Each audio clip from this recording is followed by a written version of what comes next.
कल्पना कीजिए कि दिल्ली में एक बहुत ही विशाल मशीन रखी है, एकदम जटिल सी। हाँ, जिसमें बहुत सारे पुर्जे हों। बिल्कुल। और अब उस पूरी की पूरी मशीन को हमें एक ही बार में उठाकर मुंबई ले जाना है। जो कि किसी एक ट्रक में तो आ नहीं सकती। जाहिर है। तो मतलब उसे पुर्जों में खोला जाता है और अलग-अलग ट्रकों में लादा जाता है। अब रास्ते में कौन सा ट्रक आगे चल रहा है और कौन सा पीछे, उससे कोई खास फर्क नहीं पड़ता। हाँ, फर्क नहीं पड़ता। लेकिन जब वे सभी ट्रक मुंबई पहुंचते हैं, तो उस मशीन को दोबारा चालू करने के लिए हर एक पुर्जे का अपनी सही जगह पर जुड़ना बेहद जरूरी है ना? एकदम सही। अगर एक भी चाबी या नट बोल्ट छोड़ गया तो वो मशीन काम ही नहीं करेगी। और सबसे दिलचस्प बात जानते हैं क्या है? क्या? इंसान ज्ञान और सच के साथ भी बिल्कुल ऐसा ही बर्ताव करता है। अरे हाँ, मतलब हम वास्तविकता के किसी एक पुर्जे को पकड़ लेते हैं और पूरी दुनिया से लड़ने लगते हैं कि बस यही इकलौता सच है। हाँ, कि यही पूरी मशीन है। और आज की इस गहरी चर्चा में हम इंसान की इसी वैचारिक उलझन को सुलझाने वाले हैं। बिल्कुल। और इसका आधार हमने लिया है निशंक वाणी द्वारा प्रस्तुत तत्वार्थ सूत्र के पहले अध्याय का 33वां सूत्र। जो कि सच कहूं तो एक ऐसा प्राचीन दर्शन है जो आज के इस सूचनाओं की बाढ़ वाले युग में सबसे ज्यादा प्रासंगिक है। सही कहा। और इस दर्शन के केंद्र में एक बहुत ही गूढ़ अवधारणा है जिसे नए कहा जाता है। नए। तो चलिए इसे थोड़ा समझते हैं। ये नए आखिर हैं क्या? अगर मैं इसे आसान भाषा में परिभाषित करूं तो नए का अर्थ है किसी वस्तु या सत्य के अनंत गुणों में से किसी एक को मुख्य मानकर उसे जानना, और वो भी बिना बाकी दृष्टिकोणों को नकारें। एक दृष्टिकोण को मानना और दूसरे को ना नकारना। अब ये सुनने में जितना दार्शनिक लगता है ना, असल जिंदगी में इसे लागू करना मुझे उतना ही मुश्किल लगता है। हाँ, क्योंकि हम आदतन ऐसा करते नहीं हैं। बिल्कुल। लेकिन इसे समझने के लिए मेरे दिमाग में चश्मे का एक बहुत ही सटीक उदाहरण आ रहा है। अच्छा, बताइए। जैसे जब मैं पढ़ने के लिए अपना चश्मा लगाता हूँ तो किताब के छोटे अक्षर मुझे बड़े और स्पष्ट दिखने लगते हैं। लेकिन क्या असल में वो अक्षर बड़े हो गए हैं? बिल्कुल नहीं, अक्षर तो अपने उसी आकार में है। हाँ, चश्मे के लेंस ने सिर्फ मेरे देखने का तरीका बदला है। तो क्या मैं कह सकता हूँ कि नए भी बिल्कुल उसी लेंस की तरह काम करता है? अरे, एकदम सटीक बात कही आपने। ये लेंस वाली बात बहुत गहराई लिए हुए है। हाँ। हाँ, क्योंकि लेंस कभी भी खुद वस्तु नहीं होता। वो केवल वस्तु तक पहुंचने का, मतलब उसे देखने का एक उपाय है। समझ रहा हूँ। जब हम किसी से बहस कर रहे होते हैं ना, तो हम भूल जाते हैं कि हम दुनिया को अपने अनुभवों और अपनी मान्यताओं के लेंस से देख रहे हैं। हाँ, हम सोचते हैं कि जो हमें दिख रहा है वही यूनिवर्सल सच है। बिल्कुल। लेकिन यहाँ मेरी एक उलझन है। हाँ, पूछिए। अगर मैं हमेशा सिर्फ एक ही लेंस से देखूं या मशीन के सिर्फ उस एक पुर्जे पर ध्यान दूं, तो क्या मैं अनजाने में सत्य के बाकी हिस्सों को नकार नहीं रहा हूं? कैसे? मतलब क्या ये खतरनाक नहीं है? जैसे मान लीजिए एक ही वस्तु में जहर भी हो सकता है और अमृत भी। हाँ, ऐसा होता है। तो अब ये कैसे मुमकिन है कि एक ही चीज एक ही समय में जानलेवा भी हो और जीवन रक्षक भी? अगर मैं सिर्फ जहर वाले हिस्से को देखूं तो मैं तो उसे छूंगा भी नहीं। और यहीं पर संदर्भ और दृष्टिकोण यानी नए की अहमियत समझ आती है। वो कैसे? देखिए, वस्तु अपने आप में ये तय नहीं करती कि वो जहर है या अमृत। ये उस वस्तु का उपयोग करने वाला वैद्य या डॉक्टर तय करता है। अच्छा। किस समय, किस परिस्थिति में और कितनी मात्रा में वो दी जा रही है, ये उस वस्तु के प्रभाव को तय करता है। मतलब जो दवा सही समय पर अमृत है, वही गलत मात्रा में जहर बन जाती है। इसीलिए न्याय हमें ये सिखाता है कि किसी भी गुण को गलत मानकर नकारा ना जाए, बल्कि ये समझा जाए कि वो किस संदर्भ में सच है। बिल्कुल सही। यानी हमें सबसे पहले ये स्वीकार करना होगा कि वास्तविकता ब्लैक एंड व्हाइट नहीं है। एकदम। इसके बहुत सारे रंग हैं। और इस जटिल वास्तविकता को समझने के लिए इस दर्शन में 7 अलग-अलग न्यायों का एक पूरा मनोवैज्ञानिक ढांचा दिया गया है। हाँ, 7 नए। और जब हम विचारों की बुनियाद की बात करते हैं तो सबसे पहला कदम होता है नैगम नय। नैगम न्याय। तो ये कैसे काम करता है?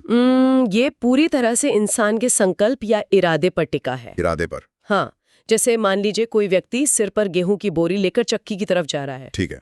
अगर उससे कोई रास्ते में पूछे कि भाई कहाँ जा रहे हो, तो वो क्या कहता है? मैं आटा पिसाने जा रहा हूँ। हाँ, हम सब यही बोलते हैं।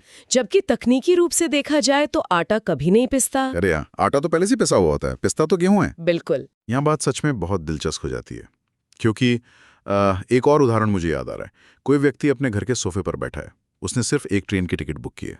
हाँ, और वो फोन पे सबको बता रहा है कि मैं शिखर जी जा रहा हूँ। एकदम सही उदाहरण है। लेकिन पहली नजर में तो ऐसा लगता है जैसे नेगम नए हमें किसी भविष्य के भ्रम में या ख्याली पुलाव पकाने की आजादी दे रहा है। भ्रम कैसे? मतलब अगर काम अभी हुआ ही नहीं है, सफर शुरू ही नहीं हुआ है, तो हम्म, उसे पूरा मान लेना क्या खुद को धोखा देना नहीं है? नहीं नहीं, ये धोखा या भ्रम बिल्कुल नहीं है, बल्कि ये इंसानी संवाद और हमारे व्यावहारिक जीवन का सबसे जरूरी हिस्सा है। वो कैसे? नेगम नए ये समझता है कि जो काम, जो अवस्था अभी पूरी नहीं हुई है, उसे उसके संकल्प के रूप में देखा जाए। मतलब इंटेंट के रूप में। हाँ, अगर कोई व्यक्ति अपना मकान बनवा रहा है और अभी सिर्फ एक छत डली है, दीवारें भी पूरी नहीं हुई, लेकिन वो सुकून से ये सोचकर सोता है कि चलो मेरा मकान बन गया, तो ये उसका भ्रम नहीं है, ये उसके इरादे की पूर्णता का एहसास है। अरे वाह! इसके बिना तो इंसान कोई भी बड़ा लक्ष्य शुरू ही नहीं कर पाएगा, वो हमेशा अधूरा ही महसूस करेगा। हाँ, ये बात तो है। बिना इस नेगम नाय के हम मोटिवेटेड ही नहीं रह सकते। बिल्कुल, लेकिन सिर्फ इरादों से दुनिया नहीं चलती।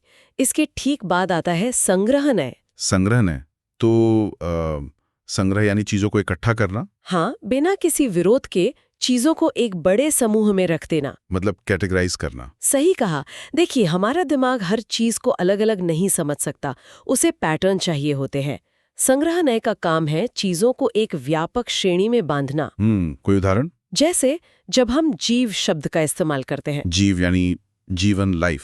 हाँ, तो इस एक शब्द के भीतर संसार के सभी जीव आ जाते हैं। चाहे वो पेड़ पौधे हों, जानवर हों या इंसान। बिल्कुल, चाहे वे साधारण संसारी जीव हों या फिर पूर्ण रूप से मुक्त आत्माएं, ये दृष्टिकोण कोई भेदभाव नहीं करता। ये बस हमें एक बहुत बड़ी तस्वीर दिखाता है। एकदम सही। लेकिन अगर हम सिर्फ बड़ी तस्वीर ही देखते रहेंगे तो रोजमर्रा के काम कैसे होंगे? मतलब? मेरा मतलब है, अगर कोई अस्पताल जाकर डॉक्टर से कहे कि मेरे जीव का या मेरे शरीर का इलाज कर दो, तो डॉक्टर तो हैरान रह जाएगा ना। हाँ, वो तो पूछेगा कि भाई दिक्कत कहाँ है। वही तो, उसे बताना पड़ेगा कि दर्द दिल में है या दिमाग में है या पेट में है। और इसी जरूरत से जन्म होता है अगले न्याय का, जिसे व्यवहार न्याय कहते हैं। अच्छा, तो व्यवहार न्याय का काम बांटना है। हाँ, इसका काम है उस बड़े समूह को विधि पूर्वक यानी एक सिस्टम के तहत काटना या बांटना। मुझे इस रिसर्च में ये जानकर बहुत हैरानी हुई कि इस दर्शन में विश्लेषण की गहराई इतनी ज्यादा है कि एक छोटे से परमाणु को भी बांट दिया गया है। हाँ, स्पर्श, रस, गंध और रंग के आधार पर। बिल्कुल, 200 अलग अलग भेदों में बांट दिया गया है एक सिंगल परमाणु को। और ये विभाजन ये दर्शाता है कि मानव मस्तिष्क असल में काम कैसे करता है। व्यवहार नए कोई अंधाधुंध टुकड़े नहीं करता। हाँ, कोई रैंडम कटिंग नहीं है। वो एक तार्किक विधि से अखंड चीज को खंड खंड करके समझता है। तो पहले हमने इरादा किया, फिर चीजों का समूह बनाया और फिर उन समूहों को लॉजिकली बांट लिया। एकदम सही क्रम है। लेकिन अब हम जिस चौथे नए की तरफ बढ़ रहे हैं वो इन सबसे बिल्कुल अलग है। और शायद सबसे क्रांतिकारी भी। हाँ, इसे ऋजु सूत्र नए कहा जाता है। ऋजु सूत्र नए, ये क्या करता है? ये अतीत और भविष्य दोनों को पूरी तरह से खारिज कर देता है। इसका सीधा सा नियम है, केवल वर्तमान क्षण ही एकमात्र सत्य है। इस बात को समझाने के लिए स्रोत में एक बहुत ही शानदार कहानी का जिक्र आता है। वो सेठ वाली कहानी। हाँ। कल्पना कीजिए एक बेहद अमीर सेठ की, हाँ। जिसके पास एक 365 कमरों वाला आलीशान महल है। बाहर से देखने वाला कोई भी आम इंसान तो यही सोचेगा ना कि ये सेठ तो दुनिया का सबसे सुखी इंसान है। बिल्कुल, इतनी दौलत जो है। लेकिन रात के अंधेरे में असलियत कुछ और होती है। वो सेठ उन 365 कमरों में से सिर्फ एक कमरे में, और वो भी एक बहुत बड़े पलंग के सिर्फ एक छोटे से कोने में, हाँ, सर्दी से सिकुड़कर सो रहा होता है। और सबसे बड़ी विडंबना ये है कि इतनी दौलत के बावजूद उसे नींद की गोली खानी पड़ रही है, जो कि बहुत आम बात है आज के समय में। एकदम। और दूसरी तरफ उसी महल के बाहर सड़क पर एक मजदूर अखबार बिछाकर इतनी गहरी नींद सोता है कि उसे दुनिया की कोई खबर ही नहीं होती। ये कहानी हमारी मनोवैज्ञानिक स्थिति का बहुत बड़ा आईना है। वो कैसे? देखिए, हम ज्यादातर समय या तो अतीत की कड़वी यादों का बोझ ढोते हैं कि मेरे साथ ऐसा क्यों हुआ, हाँ, या फिर भविष्य की चिंताओं में शेख चिली की तरह ख्याली पुलाव पकाते रहते हैं कि आगे क्या होगा। लेकिन ऋजु सूत्र न्याय कहता है कि कल जो बीत गया वो अब है ही नहीं, कल जो आएगा उसका कोई अस्तित्व नहीं है। एक मिनट रुकिए। हाँ। ये बात तो बिल्कुल आज के आधुनिक माइंडफुलनेस, ये कह लें पावर ऑफ नाउ जैसे जो कॉन्सेप्ट्स हैं, उनसे मिलती जुलती है। बिल्कुल, जहां है बस उसी पल में पूरी तरह मौजूद रहना। लेकिन मुझे इसमें एक तार्किक समस्या लगती है। क्या समस्या? अगर मैं अपने अतीत को पूरी तरह से नकार दूं, तो क्या इसका मतलब ये नहीं है कि मैं अपनी पिछली गलतियों से कुछ सीख ही नहीं रहा हूं? मतलब क्या ये अपनी जिम्मेदारियों से भागने का एक बहाना नहीं बन जाएगा कि भाई जो हुआ सो हुआ, मैं तो बस प्रेजेंट में जी रहा हूं? मैं समझ रही हूँ आपका पॉइंट, लेकिन ये भागना नहीं है। तो फिर क्या है? ये खुद को साफ करने की एक बहुत ही वैज्ञानिक प्रक्रिया है। ऋजुसूत्र न्याय का असली लक्ष्य हमारी कषायों को मिटाना है। कषाय? हाँ, यानी हमारे भीतर गहराई तक बैठे क्रोध, अहंकार और वैर भाव को जड़ से उखाड़ना। जब हम किसी बात को लेकर सालों तक घुटते रहते ना कि 10 साल पहले उसने मेरा अपमान किया था, हाँ, लोग पकड़े रहते हैं बातों को, तो असल में हम अपना आज का वर्तमान खराब कर रहे होते हैं। ये न्याय कहता है कि जिस पल आप जो क्रिया कर रहे हैं, आपका अस्तित्व बस उतना ही है। ओके। स्रोत में एक बहुत अच्छा उदाहरण है। अगर आप कपड़े धो रहे हैं तो उस पल आप सिर्फ एक कपड़े धोने वाले हैं। उस पल आप किसी मल्टीनेशनल कंपनी के सीईओ या परिवार के मुखिया नहीं हैं। बिल्कुल नहीं। ये दृष्टिकोण हमारे उन सभी झूठे अहंकारों को तोड़ देता है जो हमने अपने ऊपर लाद रखे हैं। सच में, ये दिमाग चकरा देने वाली बात है। मतलब अपने कर्म के साथ ही अपनी पहचान को बांध लेना। हाँ। और पहचान की बात आते ही हम एक नई भूल भुलैया में प्रवेश करते हैं। कौन सी भूल भुलैया? शब्दों और भाषा की भूल भुलैया। आगे के जो 3 नए हैं, शब्द, समभिरूढ़ और एवंभूत, ये पूरी तरह से इस बात पर केंद्रित हैं कि हम भाषा का इस्तेमाल कैसे करते हैं। हाँ, ये तीनों नए शब्दों की गहराइयों में जाते हैं। जैसे शब्द न्याय कहता है कि व्याकरण के लिंग या काल के भेदों में मत उलझो, अगर उनका मूल अर्थ एक ही है। लेकिन फिर समभिरूढ़ न्याय आता है जो कहता है कि नहीं, शब्दों की गहराई में जाओ। बिल्कुल। जैसे स्वर्ग के राजा के लिए कई नाम हैं, इंद्र, शक्र और पुरंदर। हाँ। और हर नाम उनके किसी खास गुण को दर्शाता है। लेकिन मुझे यहाँ एक बात समझ नहीं आ रही है। क्या? दर्शन शास्त्र की इतनी गहरी चर्चा चल रही थी, मशीन और वास्तविकता की बात हो रही थी, तो अचानक से भाषा और व्याकरण पर इतना सूक्ष्म ध्यान क्यों दिया जा रहा है? क्या ये सिर्फ पंडितों और विद्वानों का कोई व्याकरण का खेल है, या इसका हमारी असल जिंदगी से कोई लेना देना है? अरे, यहीं पर तो दर्शन शास्त्र का असली जादू छिपा है। अच्छा। ये सिर्फ भाषा का खेल नहीं है, ये हमारी पहचान का विज्ञान है। थोड़ा और समझाइए। देखिए, हम शब्दों का जिस तरह से उपयोग करते हैं, वो हमारे सोचने के तरीके को, हमारे पूरे समाज को आकार देता है। हाँ, शब्द शक्तिशाली तो होते हैं। और इसे समझने के लिए हमें सबसे आखिरी और सबसे कठोर न्याय को देखना होगा, जो है एवंभूत न्याय। एवंभूत न्याय, ये क्या कहता है? ये न्याय कहता है कि जो व्यक्ति जिस समय जो क्रिया कर रहा हो, उसे उसी रूप में स्वीकार करो। मतलब एक व्यक्ति को पुजारी तभी कहा जाएगा जब वो वास्तव में उस पल पूजा कर रहा हो। अच्छा, तो इसका मतलब ये हुआ कि अगर कोई बहुत बड़ा सर्जन या डॉक्टर बाजार में टमाटर खरीद रहा है, हाँ, तो इस एवंभूत न्याय के हिसाब से उस वक्त वो डॉक्टर है ही नहीं। बिल्कुल नहीं, वो सिर्फ एक ग्राहक है। एकदम सही। यार, ये तो पहचान तय करने का बहुत ही निर्मम तरीका है। निर्मम कैसे? क्योंकि हम तो इंसान की पदवी को उसकी स्थायी पहचान मान लेते हैं ना। अगर कोई जज है तो वो घर में भी जज ही रहता है। इस तरह तो समाज का पूरा ढांचा ही रहेगा। और यही तो इसका उद्देश्य है, उस खोखले ढांचे को हिलाना। इस निर्ममता के पीछे एक बहुत बड़ा सामाजिक सत्य छिपा है। कौन सा सत्य? इसका सबसे बड़ा उदाहरण है सेठ शब्द का पतन। हाँ, मैंने भी ये पढ़ा स्रोत में। सेठ शब्द वास्तव में प्राकृत भाषा के श्रेष्ठी शब्द से निकला है। श्रेष्ठी? हाँ, और श्रेष्ठी का मतलब होता है वह व्यक्ति जो उत्तम गुणों वाला हो, जो समाज में श्रेष्ठ आचरण करता हो। लेकिन आज के समय में क्या हो रहा है? आज तो भाई जिसके पास भी बैंक में पैसा है वो खुद को सेठ कहलाने लगता है। बिल्कुल। भले ही उसमें इंसानियत का एक भी श्रेष्ठ गुण न हो, वो बस पैसों के दम पर सेठ बन गया है। एकदम सही। और शब्दों का यह पतन समाज में झूठी पहचान और झूठे अहंकार को जन्म देता है। हम बिना उस गुण के सिर्फ उस शब्द का बोझ ढो रहे हैं। और एवंभूत न्याय आके क्या करता है? एवंभूत न्याय इन सारी झूठी उपाधियों को एक झटके में छीन लेता है। वाह। अगर आप में वो गुण नहीं है या आप उस वक्त वो काम नहीं कर रहे हैं, तो आप वो व्यक्ति नहीं हैं। ये हमें हमारी सबसे असली और नग्न सच्चाई के सामने लाकर खड़ा कर देता है। ये तो सच में एक अद्भुत मानसिक यात्रा रही है। बिल्कुल। मतलब अगर हम इसे समेटें तो हमने इरादे यानी न्यायगम न्याय से शुरुआत की। हाँ। फिर दुनिया को समूहों में बांटा, जो कि संग्रह न्याय था। हाँ। फिर उन समूहों को तार्किक रूप से अलग किया व्यवहार न्याय से। सही। उसके बाद हमने अतीत और भविष्य का बोझ उतार फेंका ऋजु सूत्र के जरिए। और अंत में शब्दों और उपाधियों के पीछे छिपे झूठे अहंकार को भी तोड़ दिया एम भूत न्याय से। हाँ, एकदम परफेक्ट समरी है ये। लेकिन इन सातों दृष्टिकोणों को एक साथ देखने का मतलब क्या है? इन सबको संतुलित कैसे किया जाए? इन सबको एक साथ देखने की कला को ही सम्यक दर्शन कहा जाता है। सम्यक दर्शन यानी सही और पूर्ण दृष्टिकोण। हाँ, इसे समझने के लिए आप एक खूबसूरत गुलदस्ते की कल्पना करें। ठीक है, फूलों का गुलदस्ता। अलग अलग तरह के फूल जब तक अपनी अपनी क्यारियों में है वे सिर्फ फूल हैं। लेकिन जब उन्हें एक साथ एक धागे में पिरो दिया जाता है तो वो एक गुलदस्ता बन जाता है।